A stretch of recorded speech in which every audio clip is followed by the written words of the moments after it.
I've got a question here, and it's based on, I've titled it, Deficits Don't Matter. So here we go.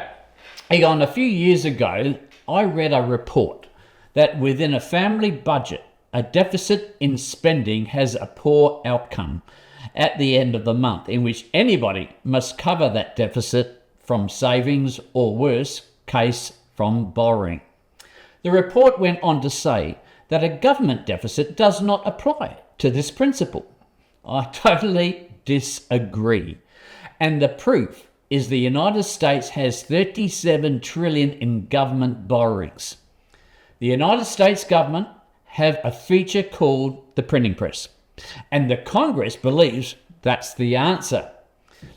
What do you believe, and what is the answer to this massive problem of government deficits all around the world?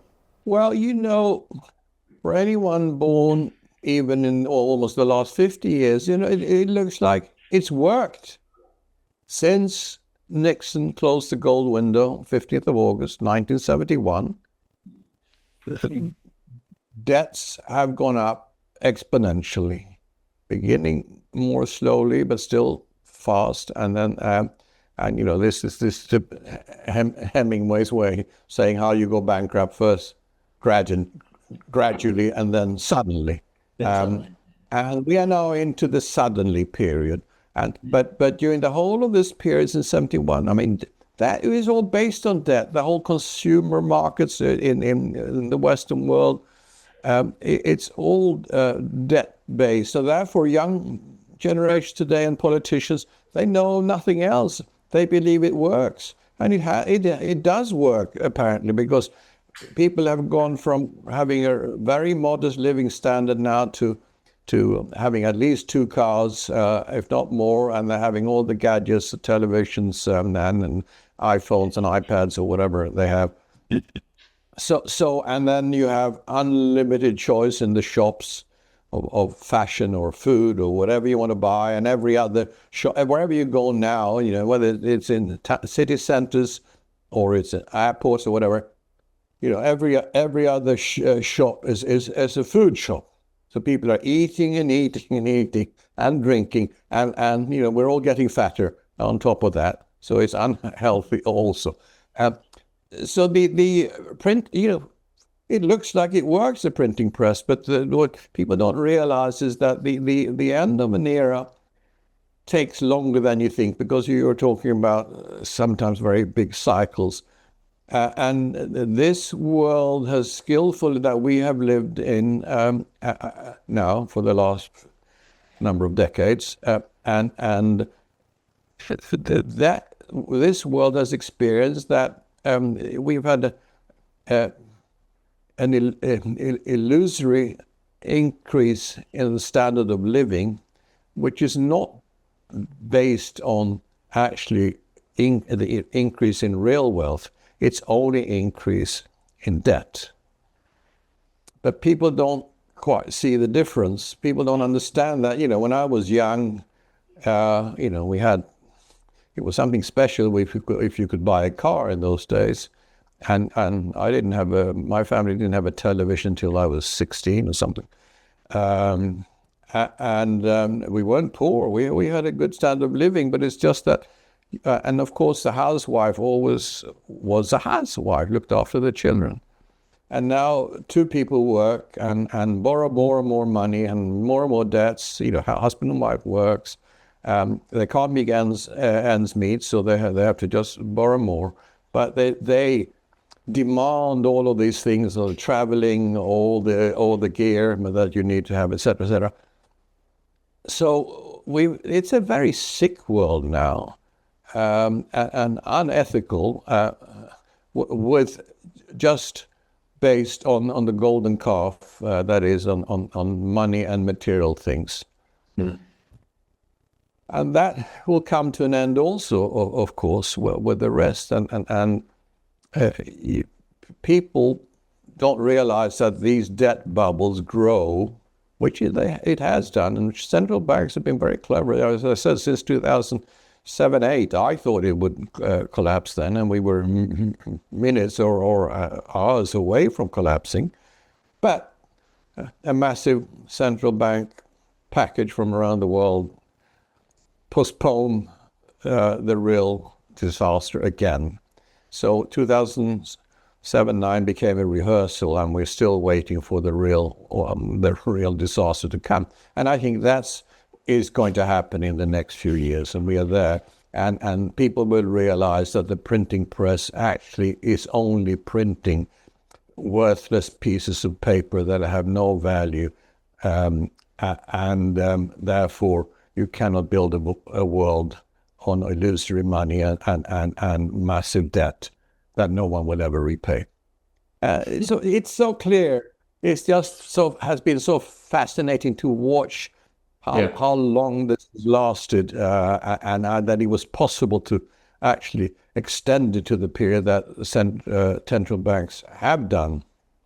But, gold is telling us the story. Gold is telling us that this money is becoming more and more worthless, and therefore gold is just reflecting that the purchasing power is collapsing faster than ever now. And at some point, you take the U.S. debt, you take U.S. Property debt, for example, you take U.S. student debt, U.S. car loans. No one's ever going to repay that. There'll be a point soon when they're going to pay the interest rates, and interest rates are going to go up, whatever people say. I was very clear that 2020-21 rates bottomed after a 40-year fall in the U.S. And therefore also the rest of the Western world. Rates bottomed, and rates are not. The Fed is not going to be in control anymore of rates. Trump is ridiculous in trying to put pressure on Powell to reduce rates. Sure, he might put in a new head of the central bank of the Fed in America, Trump, and he will lower rates by a quarter of a point for a while. But let's face it, the U.S. needs to issue trillions and trillions of dollars every year. There is no buyer of these treasury bonds except for the Fed itself. So the government issues the bonds, and the Fed has to buy the bonds. What do you think will happen to interest rates then? They're not going to go down. You cannot create unlimited debt at low or zero rates. It doesn't work.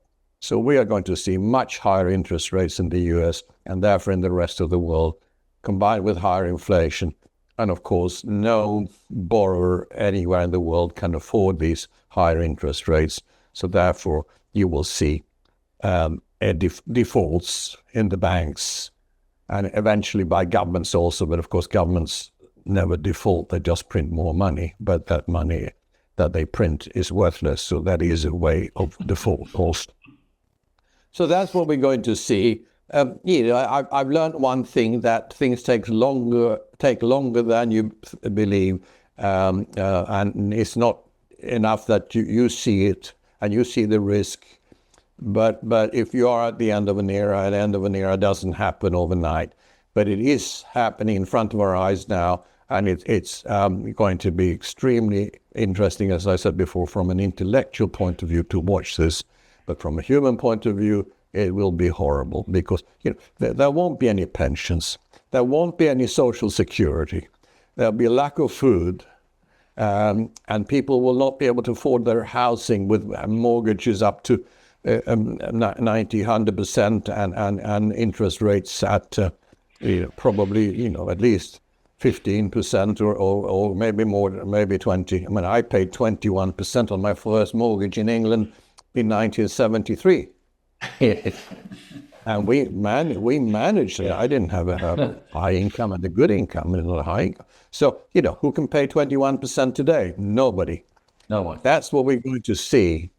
And all the crypto money in the world that the Trump family is trying to create for themselves, number one, and also therefore for the government, so it goes hand in hand and everybody can benefit and make money.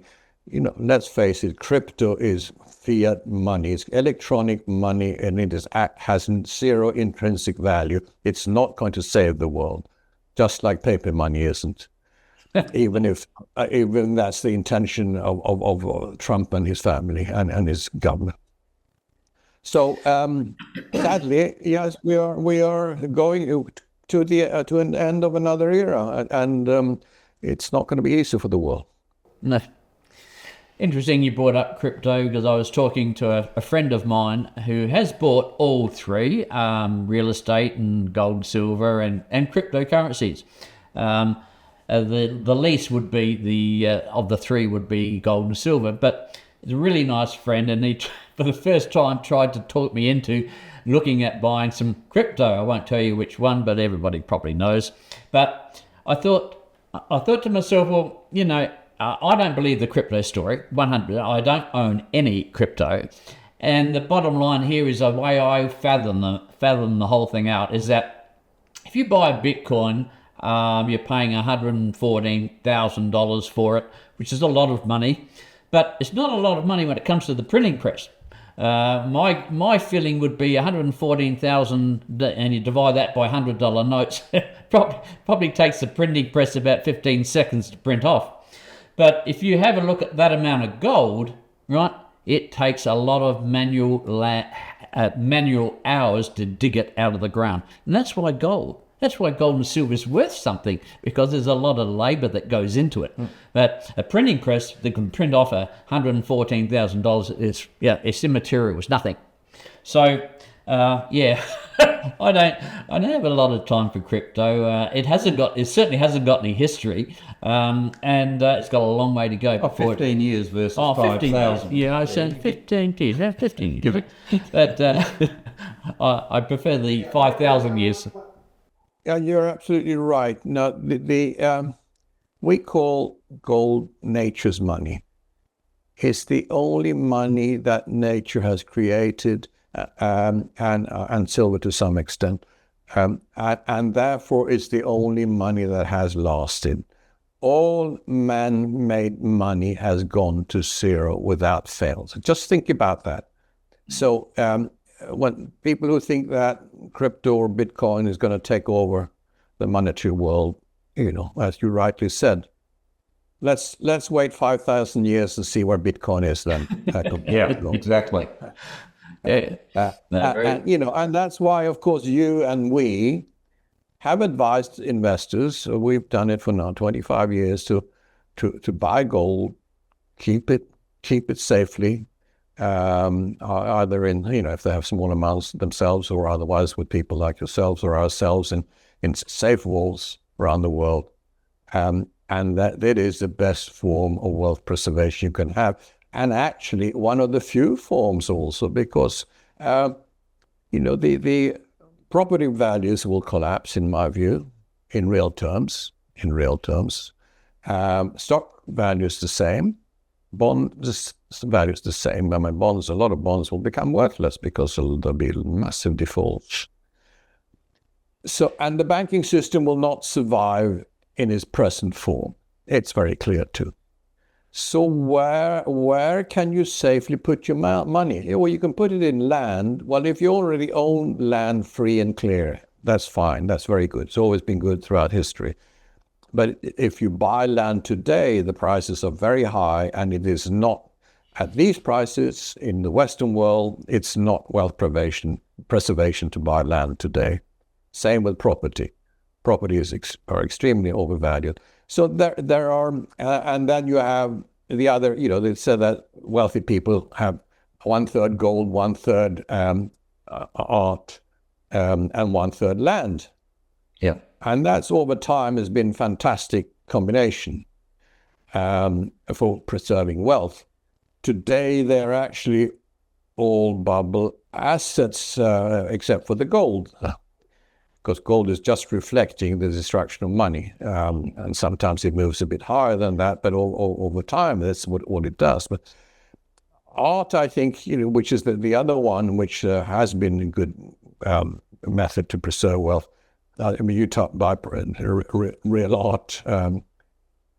I think that also, because all the money in the world and a lot of rich people, art is now also overvalued. So I wouldn't buy art today either for wealth preservation, because the wealthy people are also going to get poorer. When stock markets come down by 75 to 95%, bond markets likewise, and property market maybe 50 to 75%, if not more, then that is not wealth preservation, and therefore the only thing you have left then is gold and some silver. And I think that is a way that if people have any savings, whether it's only a few $100s, you can buy silver, or if you have thousands or millions, you buy primarily gold and some silver. But if people, we've seen a rise since we entered the market for ourselves and our investors almost 25 years ago. We've seen a rise of 11, 12, 13 times, depending on the currency. This is Western currencies. And I think that's just the beginning. And again, I'm not looking at, any investor in gold or silver will have proper wealth appreciation in coming years. But you're buying it not primarily for wealth enhancement, but you're buying it for wealth preservation. So you actually, with these two factors, enhancement and wealth preservation, is just the most superb investment as wealth as insurance in coming years, in our view. So it doesn't matter if you can't afford big amounts. Just buy a little bit of silver, buy a little bit of gold if you can afford it, and put it away. That's what's going to help you when the real problems come. If people in Venezuela had done that, for example, 25 years ago, that would have been a real lifesaver and insurance for them. But most people didn't, of course. Yeah, the simplicity of it all, really, isn't it? Gold and silver is 5,000 years of history. You just put a little bit away each day, each week, each month, and if you've done that for some period of time. If you haven't done it for some period of time, just get your boots on and just start putting a lot more than 5% in, because you're going to regret it if you don't. Yeah, I just say in 2002, when we saw the light, we saw it already in the 90s, but when we entered in 2002 properly, the gold market, we said buy up to 50% of your investment assets of gold at the time. So and now we would say more than that. We're of course extreme from that point of view, but it's been the right decision. It's been the right, and it's such an easy decision, as you say. It's such an easy decision.